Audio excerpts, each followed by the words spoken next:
Shalom, shalom, que a paz do Senhor esteja com todos vocês, né? Estamos aqui hoje em mais um Meditando na Bíblia e hoje nós estaremos meditando em Êxodo no capítulo 32, 33 e 34, né? E onde nós vimos aqui, né, um deslize, um dos primeiros deslizes, né, do povo de Israel, quando Moisés ele subiu ao monte. E eles ficaram questionando a Arão: cadê Moisés? Ele trouxe nós aqui para o deserto para a gente morrer aqui. E ele é o nosso líder, não é? Cadê ele? E Moisés havia, né, na cabeça deles, Moisés havia sumido. E às vezes eles pensaram assim: será que Moisés morreu? E ali, amados, o que aconteceu? Eles pediram, né, a Arão que Arão fizesse para eles fizesse deuses para ele. Só que Arão ficou com medo. E Arão falou assim: amanhã faremos uma festa para o Eterno. Porque Arão pensou que talvez no outro dia, porventura, Moisés aparecesse. Mas Moisés não apareceu. Então ele teve que, por medo, né? Por medo daquela multidão, imagina, ele, um homem sozinho, ficou com medo daquela multidão.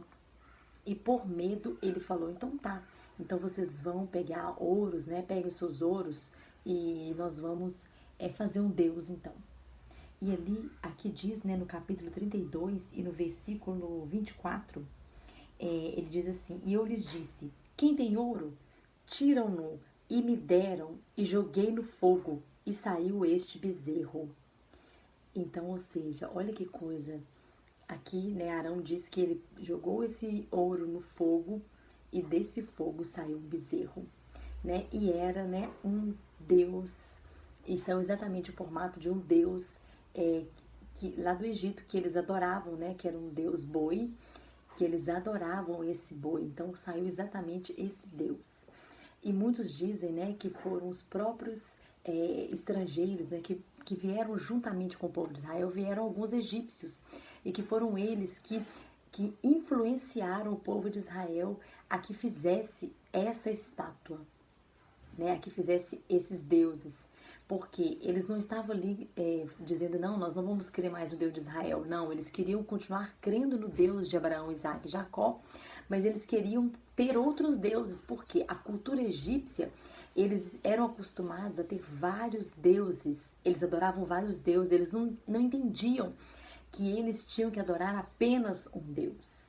Então a cultura deles é politeísta, adoração a vários deuses, e não monoteísta, né? Que é a adoração ao único Deus. Então eles influenciaram o povo, né? E tem uma palavra no hebraico que chama Keshoref. Keshoref é a mesma coisa que Deus falou aqui, ó. Deus falou com Moisés. Que aquele povo, olha só, no capítulo 33, versículo 5, e o Eterno disse a Moisés: diz aos filhos de Israel: tu és um povo insubordnável.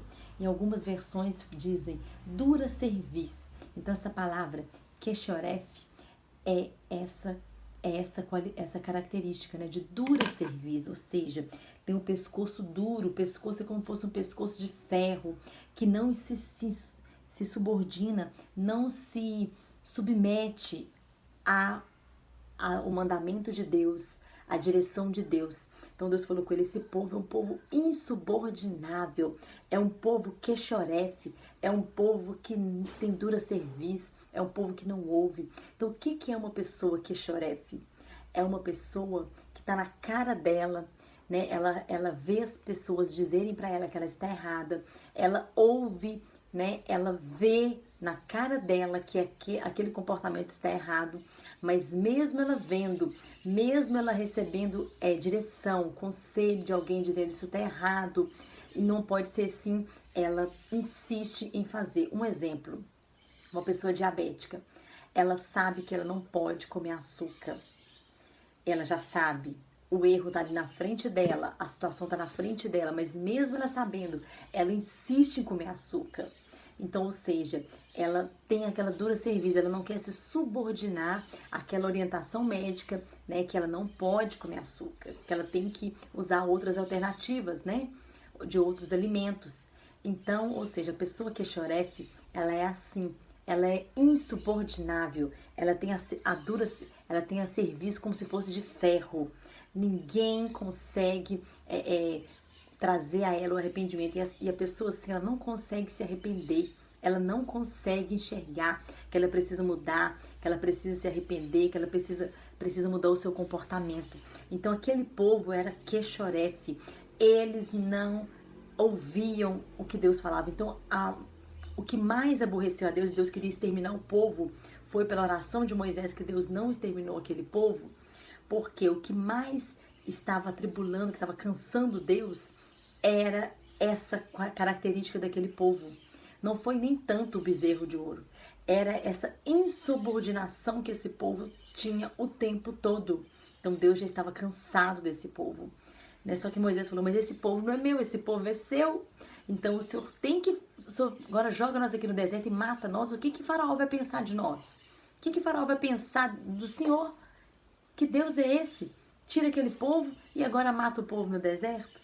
E aí Deus realmente se arrependeu do mal que ele iria fazer com eles, né? E aí, amados, nós tiramos essa lição, né? Então esse pecado do bezerro de ouro foi terrível, né? E ali o Senhor fala, né, que ele visita a iniquidade nos pais, nos filhos, até a terceira e quarta geração, mas ele também abençoa, né? Ou seja, tudo que nós fazemos aqui, né? Todo pecado que nós cometemos aqui, se nós não consertamos, se nós não arrependemos, se nós continuamos a ser uma pessoa queixorefe, uma pessoa de dura cerviz, esses pecados vão virar iniquidade. E o que é iniquidade? É o pecado não confessado, é o pecado que eu cometo hoje e eu não confesso, eu não corrijo, eu não me arrependo. E esse pecado vai respingar nos meus filhos, na minha geração, como uma iniquidade que vai trazer consequências para os meus filhos, né? Então o Senhor, por isso que nós temos que ter esse direcionamento do Senhor, que Ele nos ensina que Ele é um Deus geracional, Ele é um Deus de gerações. Ele não é um Deus que está tratando só com a minha geração aqui, não. Ele é um Deus que trata com todas as gerações. Então Ele deixou bem claro aqui. Então o que mais deixou Deus atribulado, né, que mais deixou Ele com muita raiva do povo, foi eles serem dura serviço. E você pode ver que quando Moisés viu aquele povo com a dura serviço, o que Moisés teve que fazer? Ele deu um choque. Ele chegou com a tábua, o que ele fez? Ele quebrou as tábuas. Então, ou seja, ele quis dar um choque naquele povo. Porque uma pessoa de dura serviço, muitas das vezes você tem que dar um choque naquela pessoa. Porque ela está vendo ali, ela está vendo o erro, mas ela continua querendo cometer aquele erro, ela não quer mudança, ela não quer arrependimento. Então, às vezes, nós precisamos dar um choque, né, de realidade. E foi o que Moisés fez, ele deu um choque de realidade naquele povo, que eles assustaram na hora que ele quebrou, ele literalmente quebrou as tábuas dos 10 mandamentos, que foram escritas pelo dedo de Deus. Então isso é muito sério, né, que nós não sejamos pessoas assim, pessoas com duro serviço, pessoas insubordináveis, pessoas que é xerefe, né, pessoas que elas não se dobram, que elas não se curvam à palavra de Deus, né, à essência de Deus, aos mandamentos de Deus. Ela quer seguir a vida dela do jeito que ela acha, do jeito que ela acha que deve, e ela não quer ouvir conselho de ninguém, ela não quer receber, né, ela não quer ser humilde, ela não quer se aquebrantar, porque ela tem uma dura serviço, né, que o Senhor tem misericórdia de nós e que nós possamos aprender com essa passagem a não sermos assim. Amém? Que o Senhor abençoe a todos, em nome de Jesus.